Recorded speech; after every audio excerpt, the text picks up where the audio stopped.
Dr. X here from the Skullywag Lab. I'm on a B from the USA, but you can probably imagine that Halloween would be a pretty fun time for a researcher of skulls like myself. So today I'm going to do something a little bit different to my usual skull science. Today, I'm going to be going through my favourite skulls in cinema.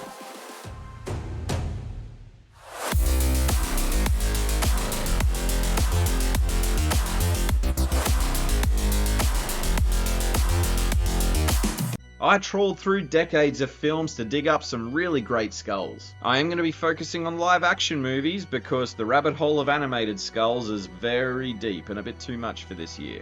So that being said, viewer discretion is advised. What I realized pretty quickly was there are so many awesome examples of skulls in movies that I needed to partition these into categories. So I came up with what is the coolest skull in cinema, what is the most fun skull in cinema, what are the best visual effects for their time, the best skull body horror, head horror, and finally, which movie has the most accurate facial anatomy on a skull. Shall we begin? The all-time coolest skull in cinema. Well, a clear honorary mention here needs to go to the Xenomorph, which, as some of you know, was initially designed with a human facial skeleton under a transparent dome. But because this feature wasn't retained in the movies, it doesn't really count. But some of the coolest skulls are definitely in the Predator movies. There's a scene in the first Predator where we see some preparation for a final battle. In this scene, there's some really nice skull love going on there, and I can appreciate this. But wait. Are those more skulls there? Most of these look to be carnivores, except that one in the middle. I asked an expert on carnivore skulls and a colleague of mine, Dr. Douglass Rovinsky, to help me ID these skulls that were hanging off the Predator's chest. And this is what we decided. The two on the left are very clearly cats. The one in the middle is definitely a gar of some kind, maybe an alligator gar. But the two on the end are more difficult to work out. From that skinny, arching zygomatic arch, the one on the far right appears to be a small mustelid, maybe a marten of some kind. But the one next to that, which looks to be the same one from the underside in the next shot, might be a raccoon or a small canid like a fox. It's hard to say. Pretty cool though. If anyone has a better ID, feel free to suggest in the comments. And then there's that awesome skull scene in Predator 2. I just love how the most prized skulls in this Predator's collection are these big scary monsters, and then you got these little frail human skulls. Such dangerous and fragile things we are. But in my opinion, the all-time most iconic and recognizable skull in cinema has to go to this guy. The Terminator. Instantly recognizable with its intense red stare and steely smile. I just love its entire vibe. How it kind of tells the story of this inevitable future of humanity without having to say anything at all. Just brilliant. And that's why it gets my vote for all-time coolest skull in cinema. Okay, next category. The most fun skull in cinema. Ooh, definitely a lot of options to consider here. Well, my runner-up has to go to the entire last half of Army of Darkness. This movie looks like a bunch of grown men just raided a warehouse of dodgy Halloween props and decided to make a medieval action movie out of them. And I mean that in a good way. It's tons of fun.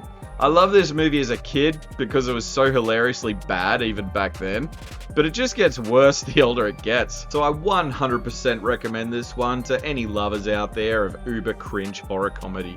But the most fun skull of all time has to go to Skeletor from Masters of the Universe. There's no shortage of videos detailing the production hell of this movie that led it to being so different to the He-Man source material, but one of the standouts that keep me coming back is Frank Langella as Skeletor. Being back in the 80s, there was always going to be a problem with turning an actor's face into a skull to play Skeletor. Nevertheless, there was a pretty decent effort put in to make him look kinda like a skull, with zygomatic arches, the mandible wrapping around, and even some nasofrontal sutures there. They've even covered the tip of his nose with some black fabric or something that we, as the viewers, just pretend we can't see. Even though those normal human eyes behind it all make the whole thing a bit weird, it definitely helps Frank deliver a fun performance. Good times. So Skeletor gets my vote for the most fun skull in all of cinema. I'll be back. Okay, moving on. Best skull visual effects, at least for their time of production. Now, I definitely love me some stop-motion skeletons from the work of Ray Harryhausen in Jason and the Argonauts. And ILM's melting face scene in Raiders of the Lost Ark is just really great. Not to mention the famous scene that would come later in The Last Crusade. He chose Holy. But for me, the best skull effects are a toss-up between the werewolf transformations in The Howling and an American Werewolf in London. Yes, they still have all their skin and flesh on them, but it's the way they both show the skull changing shape underneath the skin that makes them top of the list. Rick Baker, who worked on American Werewolf and did other movies like The Exorcist, actually mentored Rob Bottin, who did the effects for The Howling. And you can see the similarities in these movies. As much as I love Bottin's work, I think I've got to give it to Rick Baker here. For one simple reason. He adjusts the dental formula to have the right number of incisors that wolves have. Really nice attention to detail there. So An American Werewolf in London gets my vote for best skull visual effects in cinema. But it is also worth noting that Bottin was only 22 years old when he made The Howling. That guy was ridiculously talented. Alright, moving on. What do we got? Best skull body horror. Well, my runner-up is a really obvious choice here. The mutant bear from Annihilation. This creature is just awesome. The skull is definitely a bear skull, and this creature very clearly used to be a bear. Except that it screams with the voice of one of the dead characters. Oh, and it has a human skull just casually jutting out the side. It's so unsettling and glorious, it absolutely needs a mention here. But my top pick for this category goes to something a little bit different. I'm going to give it to the failed robots from Robocop 2. These were the models to come after the success of the first Robocop, but since the original creator of Robocop died in that movie, they had to start again from scratch, and it didn't go so well. Man, I remember I used to laugh so hard at this scene when I was a kid, but now I'm older, it just hits different. Like some random guys had their dead bodies used in the creation of these machines, and the first thing they wanted to do when they were switched on is to switch themselves right back off again. That second guy has nothing left of himself. No skin, no muscles or anything. Just a skull. It's absolutely horrifying to think about, and so it did exactly what body horror is supposed to do. So this guy gets my vote for best skull body horror in cinema. Alright, final category. Most accurate facial anatomy. Yeah, nah, that's just a shaved Robbie Williams covered in pink goop. Well, maybe there's some orbicularis oculi there, but not much else. We gotta do better than that.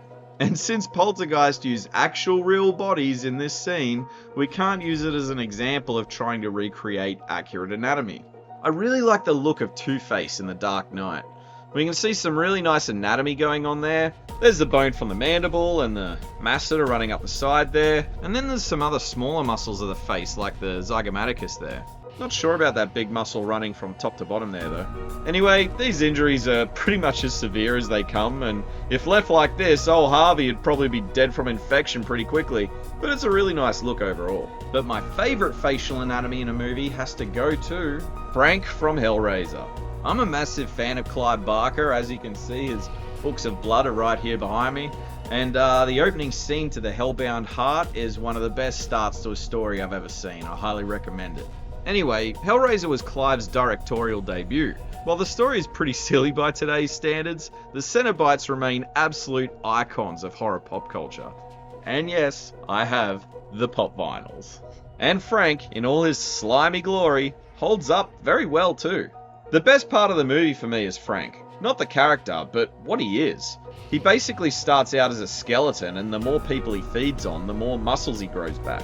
You can clearly see the muscle divisions too, like the temporalis on the side here, and the super thin frontalis muscles on the forehead, and the orbicularis oculi that surround the orbits. The veins and arteries are quite accurate as well. Just a brilliant and timeless job on that. So Frank has to take my top spot as best facial anatomy in cinema. And that concludes the Skullywags take on the best skulls in movies. I probably missed a few good ones, so do let me know what they are in the comments, because I'd like to refine my list of what to watch this Halloween. If you appreciated this Halloween special, leave a like and subscribe, and I'll catch you in the next video.